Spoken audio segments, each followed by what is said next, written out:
ഒരു 10-20 കൊല്ലം മുമ്പ് സിറാജുൽ ഹുദ തുടങ്ങിയ കാലത്ത് ഞാൻ അവിടെ ഒരു ചെറിയ വീട്ടിൽ ഇങ്ങനെ ഇരിക്കുമ്പോ, അന്ന് ബിൽഡിങ്ങുകളായിട്ടില്ല, പള്ളിയായിട്ടില്ല, ഒന്നും ആയിട്ടില്ല, ഒരു ചെറിയ വീടുണ്ട്. ആ വീട്ടിലിങ്ങനെ ഇരിക്കുമ്പോ ഒരു സാധു മനുഷ്യൻ വന്നിട്ട് എന്നോട് പറഞ്ഞു, എന്റെ ചെറുപ്പക്കാരെ, നിങ്ങൾ ചിന്തിക്കാനാണ് ഞാനിത് പറയുന്നത്.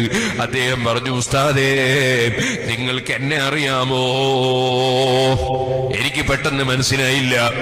എനിക്ക് അദ്ദേഹത്തിന്റെ പേര് പറഞ്ഞു തന്നു. എന്നിട്ട് പറഞ്ഞു, നിങ്ങൾ ഓതിപ്പടിച്ച പുല്ലൂക്കരയിലാണ് ഞാൻ. എന്നിട്ട് പേര് പറഞ്ഞു തന്നപ്പോ അതാ എനിക്ക് അദ്ദേഹത്തെ ഓർമ്മ വന്നു. അദ്ദേഹത്തിന്റെ വീട്ടിൽ ഞാൻ അദ്ദേഹത്തിന്റെ ഗ്രഹപ്രവേശനത്തിന് പോയിട്ടുണ്ട് എന്റെ ഉസ്താദിന്റെ കൂടെ. സുബ്ഹാനല്ലാഹ്, അന്ന് അത്രയും പ്രൗഢിയുള്ളൊരു വീട് ആ രാജ്യത്തില്ല, നാട്ടിലില്ല. സുബ്ഹാനല്ലാഹ്, വലിയ വീടാണ്. ഞങ്ങളന്ന് ചെന്ന് അവിടുന്ന് ദുആ ചെയ്തൊക്കെ എനിക്ക് ഓർമ്മയുണ്ട്.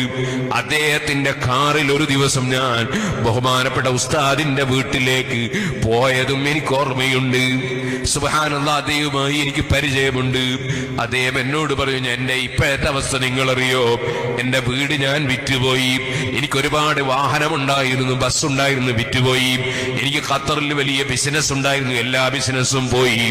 ഇപ്പോൾ ഞാൻ നിങ്ങളോട് പറയട്ടെ, ഞാൻ അങ്ങകലെ ഒരു സ്ഥലത്ത് താമസിക്കുകയായിരുന്നു ഭാര്യ മക്കളോടുകൂടെ. ഇപ്പോൾ ആ ഭാര്യയും മക്കളും കുറ്റ്യാടി ടൗണിൽ നിൽക്കുന്നുണ്ട്. എന്റെ വീട്ടിലുള്ള അതാ കട്ടിലും, ചെറിയ കട്ടിലും, അതുപോലെ തുടങ്ങിയിട്ടുള്ള വസ്തുക്കളും പായയും പുതപ്പുമൊക്കെ അതാ ഒരു വണ്ടിയിലുണ്ട്. തൽക്കാലം അതൊന്ന് എനിക്ക് ഇറക്കി വെക്കാൻ നിങ്ങളൊരു സ്ഥലം സൗകര്യം ചെയ്യുമോ? ഞാനിത് കേട്ടപ്പോൾ അന്താളിച്ചു പോയി. ഞാനിങ്ങനെ ചോദിച്ചു, എന്താണ് ഇങ്ങനെ സംഭവിക്കാൻ കാരണം? സുബ്ഹാനല്ലാഹ്, പലതിനും പല നിമിത്തമുണ്ടാകുമല്ലോ. സുബ്ഹാനല്ലാഹ്, ഞാൻ അദ്ദേഹത്തിന് തൽക്കാലം ഒരു സൗകര്യം ചെയ്ത് കൊടുത്തിട്ട് അദ്ദേഹത്തിന്റെ കുടുംബത്തിൽ ആരുണ്ടെന്ന് അന്വേഷിച്ചു. ഉമ്മയുണ്ടെന്നറിഞ്ഞു. ഞാൻ ഉമ്മയുടെ സമീപത്തൊരാളെ പറഞ്ഞയച്ചു. എന്താണ്?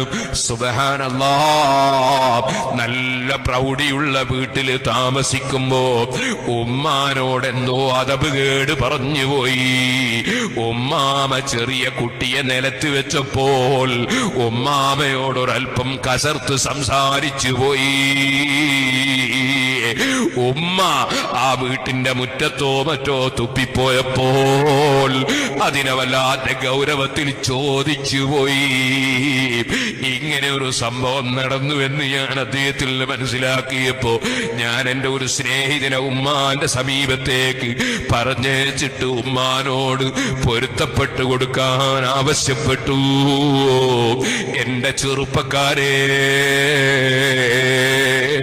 ഉമ്മ ബാപ്പയുടെ പൊരുത്തം അതൊരു വലിയ കാര്യമാണ് കേട്ടോ, വലിയ സംഗതിയാണ് കേട്ടോ.